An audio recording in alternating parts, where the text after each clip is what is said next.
নমস্কার। আজকে আপনাদের শোনাবো হেমেন্দ্র কুমার রায়ের লেখা জ্বলন্ত চক্ষু। সাইকেলা থেকে আসছিলুম কলকাতায়। সেকেন্ড ক্লাস কামরায় আমি ছিলুম একলা। অচেনা লোকের মুখ দেখতে হবে না বলে মনটা হলো খুব খুশি। ট্রেনে মানুষ হয় বিশেষ রূপে স্বার্থপর। জানলার ধারে বসে খানিকক্ষণ দেখলুম চাঁদের আলো দিয়ে ধোঁয়া নির্জন পৃথিবীটাকে। ছবিতে আঁকা পাহাড় আর বন, মাঠ আর নদী। আরো দূরে চোখ চালালে মনে হলো সেখানে যেন গড়ে উঠেছে অজানা অচেনা অস্ফুট এক স্বপ্নরাজ্য। নির্জনতার ভিতর দিয়ে ঊর্ধ্বশ্বাসে ছুটে ট্রেন গতি কমিয়ে প্রবেশ করলে জনকোলাহল মুখর জামশেদপুর স্টেশন। সেইখানেই লুপ্ত হলো আমার একলা থাকার আনন্দ। হঠাৎ কামরার দরজা খুলে গেল সশব্দে। ভিতরে নিঃশব্দে এসে দাঁড়ালো এক বৃদ্ধ শিখের দীর্ঘ মূর্তি। তার সমস্তই মস্ত, লম্বা চওড়া প্রকাণ্ড দেহ, প্রকাণ্ড দাড়িগোঁফ, প্রকাণ্ড পাকড়ি। বয়স 60-এর ওপরে বোধ হয়, কিন্তু বলিষ্ঠ দেহ সিদে হয়ে রয়েছে সরল যষ্টির মতো। সুতীক্ষ্ণ দৃষ্টির ভিতর দিয়ে বেরুচ্ছে যেন আগুনের ফিনকি। আগন্তুক এদিককার একখানা আসন দখল করলে। লক্ষ্য করলুম তার সঙ্গে মোট ঘাট কিছুই নেই। সে বেশ দূরের যাত্রী নয় ভেবে মনে মনে কিঞ্চিত আশ্বস্ত হলো। শিখ যাত্রী আমার দিকে তাকিয়ে রইল নীরবে, নির্বিশেষ নেত্রে। ভালো লাগলো না তার দৃষ্টির তীব্রতা। জানলার দিকে মুখ ফিরিয়ে বসলুম। পাহাড় আর জঙ্গল, আলোক আর অন্ধকার, নির্জনতা আর নিস্তব্ধতা, যদিও রেলগাড়ির শব্দ ভেঙে দিচ্ছিল স্তব্ধতাকে। কিন্তু এভাবে কতক্ষণ আর বাইরের দিকে তাকিয়ে থাকা যায়? কবিরা হয়তো সারা রাত জেগে বসে পাহাড়ে, প্রান্তরে, বনে জ্যোৎস্নার উৎসব দেখতে পারেন, কিন্তু কবিতা লেখা দূরের কথা, মিল কাকে বলে তাই আমি জানি না। আবার ভিতর দিকে ঘুরে বসলুম। আবার দেখলুম সেই জাগ্রত জ্বলন্ত দৃষ্টি। অপরিচিত লোকটি আমার দিকে এমন ভাবে তাকিয়ে থাকার অর্থ কি? এ হচ্ছে অভদ্রতা। কঠিন ভাষায় প্রতিবাদ করবার ইচ্ছা হলো, কিন্তু শিখের প্রকাণ্ড দেহের খাতিরে সেই ইচ্ছাটা দমন করতে বাধ্য হলো। শক্তির বিরুদ্ধে বিরক্তি ব্যর্থ। ও দৃষ্টিকে ফাঁকি দেবার সবচেয়ে নিরাপদ উপায় হচ্ছে বিছানায় লম্বমান হয়ে দুই চোখ মুদে ঘুমিয়ে পড়া। তারপরেও লোকটা যদি আমার পানে চেয়ে সারা রাত কাটাতে চায়, আমার তাতে আপত্তি নেই একটুও। পাতলুম বিছানা, পড়লুম শুয়ে, মুদে ফেললুম দুই চক্ষু। আমি হিন্দি ভাষায় শুনলুম, বাবাজি কি এইভাবেই ঘুমোবেন? জালালে দেখছি। চোখ না খুলেই বললুম, হ্যাঁ, ঘুমোবেন না? ভাবলুম মন্দ আবদার নয়, আমি জেগে বসে থাকি আর উনি আমাকে দৃষ্টিবান দিয়ে ক্রমাগত বিদ্ধ করতে থাকুন সারা রাত ধরে। ঘুমোই বই কি, আলবাত ঘুমোবো। আবার শুনলুম, বাবাজি ঘুমোবেন না? কেন ঘুমোবো না? এ কামরায় ঘুমোলে আপনি বিপদে পড়বেন। বিপদ? হ্যাঁ। লোকটা বলে কি? এতক্ষণ পরে চোখ খুললুম, কারণ এর পরেও চোখ না খোলা হচ্ছে ডাহা বোকামি। দেখলুম ওদিককার আসনের উপর থেকে অদৃশ্য হয়েছে সেই বৃদ্ধ শিখের মূর্তি। কামরার মাঝখানে দাঁড়িয়ে আছে এক যুবক। চেহারা দেখে বোঝা যায় সেও শিখ। সবিস্ময়ে উঠে বসলুম। বৃদ্ধ শিখই বা গেল কোথায়? আর এই যুবকই বা এখানে চলে এলো কেমন করে? ইতিমধ্যে ট্রেন তো কোথাও থামেনি। রীতিমতো হতভম্ব হয়ে গেল।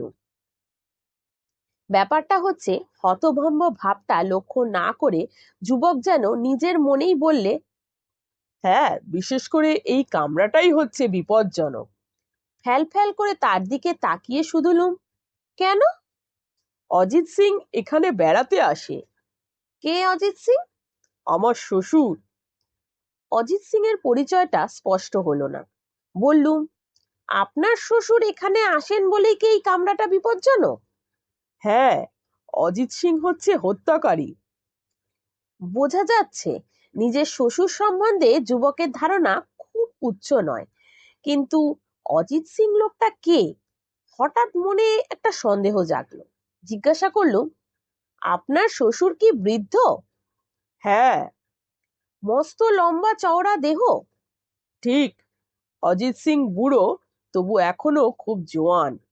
কিন্তু তাকে কি আপনি দেখেছেন? ওকে চোখে মুখে ও স্বরে উত্তেজনা। বললুম, কাকে আমি দেখেছি জানি না, তবে জামশেদপুর থেকে এক বৃদ্ধ শিখ এই কামরায় উঠেছিল বটে। কখন যে নেমে গিয়েছে তা বলতে পারি না। বোধহয় আমি তখন ঘুমিয়ে পড়েছিলাম। যুবক ব্যস্তভাবে কামরার এদিক ওদিক পর্যন্ত গিয়ে আবার ফিরে আমার কাছে এসে দাঁড়ায়। তাহলে এর মধ্যে অজিত সিং এখানে এসেছিল?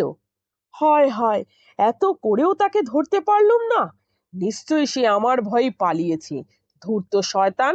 আর বাবুজি, তুমিও বেঁচে গিয়েছো। মানে? আমি এখানে না এলে তোমাকে সে খুন করত। কি অপরাধে? অপরাধ কি আবার? বিনা অপরাধে। সে হচ্ছে হিংস্র পশুর মতো। এই কামরায় সে কয়েকজন যাত্রীকে খুন করেছে, তোমাকেও করত। গা শিউরে উঠল। এ যা বলছে তা কি সত্য? বৃদ্ধ শিখের সেই অসহনীয় দীপ্ত চক্ষুর কথা মনে হলো। তার দৃষ্টিতে একটা হিংস্র বন্য ভাব দেখেছি বটে। বাঘ হয়তো সেইভাবেই তাকায় শিকারের দিকে।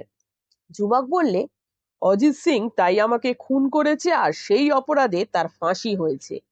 ফাঁসির পরেও আমি তাকে ছাড়িনি। তার পিছনে পিছনে সর্বদা আমি ছায়ার মতো ঘুরি।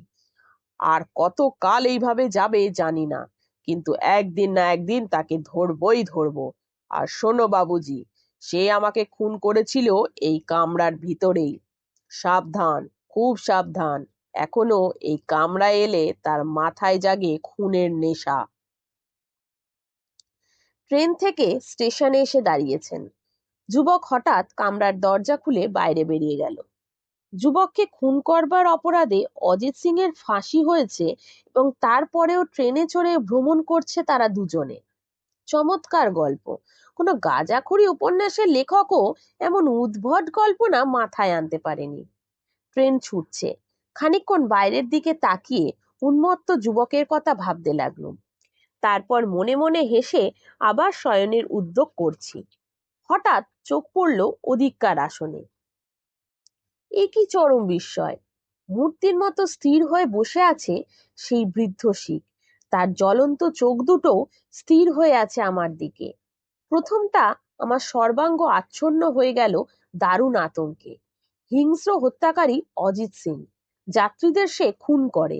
আমার এখানে তার আবির্ভাবের কারণ কি? এতক্ষণ কোথায় লুকিয়েছিল সে? তারপরেই মনে পড়ল সব কথা। আমি হো হো করে হাসতে লাগলুম। পুরো ভুরু সংকুচিত করে বৃদ্ধ বিরক্ত স্বরে বলছে, হাসছো কেন? তুমি কি অজিত সিং? আমার নাম তোমাকে কে বললে? তোমার জামাই। কে? শের সিং? সে আর কি বলেছে? তাকে তুমি খুন করেছো, তাই বিচারে তোমার ফাঁসি হয়েছে। সত্য কথা। আমি আবার হো হো করে হেসে বললুম, তোমরা শ্বশুর জামাই কেউ কম যাও না। ধন্য তোমরা। কিন্তু এ কিরকম ঠাট্টা ভাই? ঠাট্টা? ঠাট্টা নয় তো কি! চলন্ত ট্রেনে ওঠানামা করে যাত্রীদের মিথ্যে ভয় দেখিয়ে তোমরা কি আনন্দ পাও বাবা! জেনে রেখো, এত সহজে ভয় পাবো না। অজিত সিং এর চোখ দুটো আরো তীব্র হয়ে উঠল, কিন্তু মুখে সে কিছুই বললে না। নিহত শের সিং আর ফাঁসি কাটে মৃত অজিত সিং দুজনেই জীবন্ত। দুজনেই হয়তো বিনা টিকিটে রেলপথে ভ্রমণ করছে আর খোশ মেজাজে করছে যাত্রীদের পিলে চমকে দেবার চেষ্টা। এমন আজগুবি ঠাট্টার কথা কে কবে শুনেছে? দোহাই সিংহ মশাই, দয়া করে এমন কটমটিয়ে আমার দিকে আর চেয়ে থাকবেন না। ঠাট্টার একটা সীমা আছে। আপাতত আমাকে একটু ঘুমোতে দেবেন কি? নইলে আমি অন্য কামরায় যেতে বাধ্য হব। পরের স্টেশন আসতে আর দেরি নেই। অজিত সিং গম্ভীর স্বরে ধীরে ধীরে বললে, তোমার ধারণা আমরা তোমার সঙ্গে ঠাট্টা করছি? নিশ্চয়ই। তোমার ধারণা আমরা জীবিত? তার বলতে? মূর্খ। মূর্খ? অজিত সিং দাঁড়ালো, তার কাঁধ থেকে পৈতার মতো বন্ধনীতে ঝুলানো কৃপান দুলে উঠল। জল জল করছে তার দুটো নৃশংস চক্ষু। মনে মনে প্রমাদ গুণে ভাবলুম, ব্যাপার তো সুবিধার বলে মনে হচ্ছে না। ঠাট্টাটা এইভাবে সাংঘাতিক হয়ে উঠবে নাকি? শ্বশুর আর জামাই দুজনেই নিশ্চয়ই উন্মাদ রোগগ্রস্ত। ঘুম থেকে উঠে কার মুখ দেখেছি আজকে যাত্রা শুভ নয়। প্রচন্ড স্বরে অজিত সিং বললে, শের সিং, শের সিং, তুমি হচ্ছ আমার দৃষ্ট গ্রহ। কুক্ষণে আমি তোমাকে হত্যা করেছিলাম। আমার প্রাণ থেকে অনেক শিকার তুমি কেড়ে নিয়েছো, কিন্তু আজ আর তুমি পারলে না। তুমি আসছো জেনেই আমি গা ঢাকা দিয়েছিলুম, কিন্তু তুমি বিদায় হবার পর আবার আমি ফিরে এসেছি। এবারে আমার হাত থেকে কেউ আর শিকার ছিনিয়ে নিতে পারবে না। এবারে জয়ী হব আমি। কি ভীষণ সেই অট্টহাস্য! ফেটে গেল যেন আমার কান। কাঁপতে কাঁপতে আমি উঠে দাঁড়ালুম। আচম্বিতে নিভে গেল কামরার আলো।